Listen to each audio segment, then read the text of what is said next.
It was 2020, and I was 3 months into my first semester as a freshman in university in Qatar.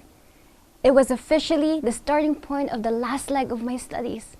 I have been looking forward to creating new memories, making new friends, learning new things, and it was all so exciting.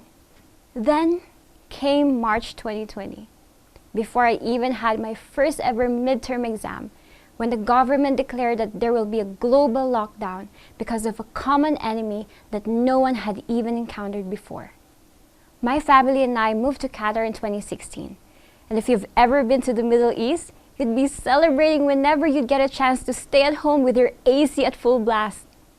And at first it felt like an early summer vacation, except at home. Personally, I didn't have much trouble transitioning to online or distance learning.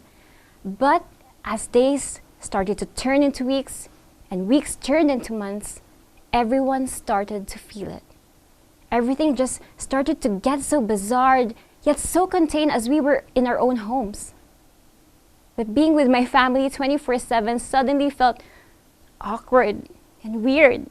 And honestly, it was a true test of how far God's capability to be so compassionate and forgiving extended to us. It was as if I was getting to know each of my family members like I've only met them for the first time.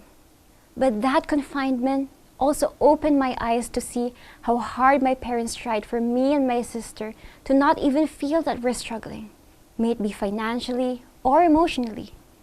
It was also a time of openness and restoration of relationships that we didn't even realize was covered in pride instead of humility and gentleness.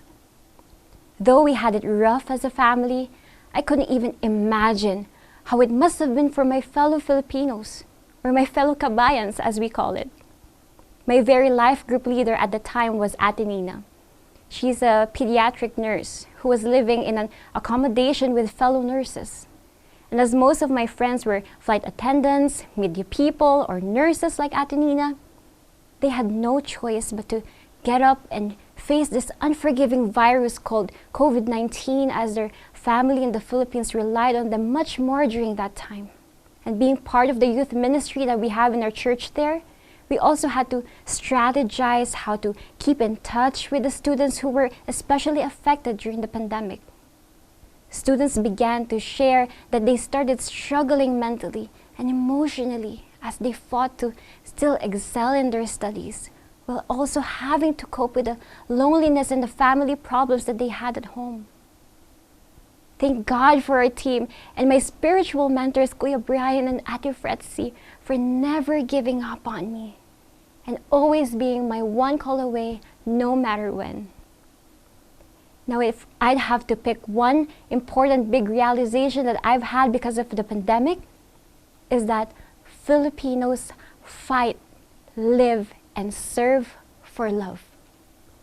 It was then that I had this newfound appreciation for our kabayans who sacrificially chose to go abroad in hopes of a better life for their family. It's true, it's not all rainbows and butterflies. Or in Middle East context, it's not all gold and luxury bags. Kabayans are heroes. Frontline or behind the scenes, pandemic or not.